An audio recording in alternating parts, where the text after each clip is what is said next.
1 Samuel 20. Then David fled from Naioth at Ramah and went to Jonathan and asked, "What have I done? What is my crime? How have I wronged your father, that he is trying to kill me?" "Never," Jonathan replied. "You are not going to die. Look, my father doesn't do anything, great or small, without letting me know. Why would he hide this from me? It isn't so." But David took an oath and said, "Your father knows very well that I have found favor in your eyes," and he has said to himself, "Jonathan must not know this or he will be grieved. Yet as surely as the Lord lives and as you live, there is only a step between me and death."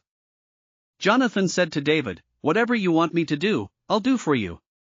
So David said, "Look, tomorrow is the new moon feast, and I am supposed to dine with the king, but let me go and hide in the field until the evening of the day after tomorrow.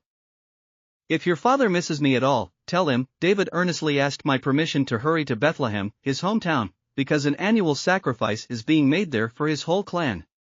If he says, 'Very well,' then your servant is safe. But if he loses his temper, you can be sure that he is determined to harm me. As for you, show kindness to your servant, for you have brought him into a covenant with you before the Lord. If I am guilty, then kill me yourself. Why hand me over to your father?" "Never," Jonathan said.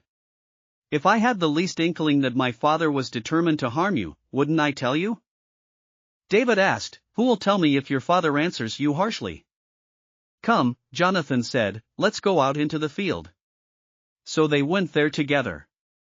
Then Jonathan said to David, "I swear by the Lord, the God of Israel, that I will surely sound out my father by this time, the day after tomorrow. If he is favorably disposed toward you, will I not send you word and let you know? But if my father intends to harm you, may the Lord deal with Jonathan, be it ever so severely, if I do not let you know and send you away in peace. May the Lord be with you as he has been with my father. But show me unfailing kindness like the Lord's kindness as long as I live, so that I may not be killed. And do not ever cut off your kindness from my family, not even when the Lord has cut off every one of David's enemies from the face of the earth." So Jonathan made a covenant with the house of David, saying, "May the Lord call David's enemies to account." And Jonathan had David reaffirm his oath out of love for him, because he loved him as he loved himself. Then Jonathan said to David, "Tomorrow is the new moon feast.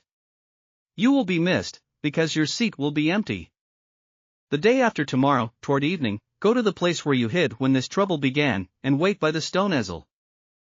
I will shoot 3 arrows to the side of it, as though I were shooting at a target. Then I will send a boy and say, 'Go, find the arrows.' If I say to him, 'Look, the arrows are on this side of you, bring them here,' then come, because, as surely as the Lord lives, you are safe, there is no danger. But if I say to the boy, 'Look, the arrows are beyond you,' then you must go, because the Lord has sent you away. And about the matter you and I discussed, remember, the Lord is witness between you and me forever." So David hid in the field, and when the new moon feast came, the king sat down to eat. He sat in his customary place by the wall, opposite Jonathan, and Abner sat next to Saul, but David's place was empty. Saul said nothing that day, for he thought, "Something must have happened to David to make him ceremonially unclean, surely he is unclean." But the next day, the second day of the month, David's place was empty again. Then Saul said to his son Jonathan, "Why hasn't the son of Jesse come to the meal, either yesterday or today?" Jonathan answered, "David earnestly asked me for permission to go to Bethlehem. He said, 'Let me go, because our family is observing a sacrifice in the town and my brother has ordered me to be there. If I have found favor in your eyes, let me get away to see my brothers.' That is why he has not come to the king's table." Saul's anger flared up at Jonathan and he said to him, "You son of a perverse and rebellious woman. Don't I know that you have sided with the son of Jesse to your own shame and to the shame of the mother who bore you? As long as the son of Jesse lives on this earth, neither you nor your kingdom will be established. Now send someone to bring him to me, for he must die. Why should he be put to death? What has he done?" Jonathan asked his father. But Saul hurled his spear at him to kill him. Then Jonathan knew that his father intended to kill David.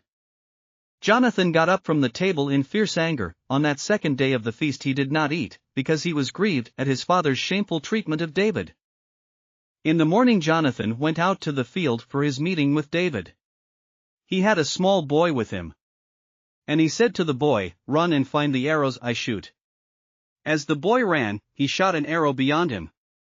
When the boy came to the place where Jonathan's arrow had fallen, Jonathan called out after him, "Isn't the arrow beyond you?" Then he shouted, "Hurry! Go quickly! Don't stop!" The boy picked up the arrow and returned to his master. The boy knew nothing about all this, only Jonathan and David knew. Then Jonathan gave his weapons to the boy and said, "Go, carry them back to town." After the boy had gone, David got up from the south side of the stone and bowed down before Jonathan 3 times, with his face to the ground. Then they kissed each other and wept together, but David wept the most. Jonathan said to David, "Go in peace, for we have sworn friendship with each other in the name of the Lord, saying, 'The Lord is witness between you and me, and between your descendants and my descendants forever.'" Then David left, and Jonathan went back to the town. Thanks for listening to another chapter of the Bible. At My Faith Fuel, we believe a good coffee fuels your faith and energizes your day. Please visit myfaithfuel.com to explore our delicious coffee blends. Part of each purchase goes to training worshipers around the world. Thanks for listening.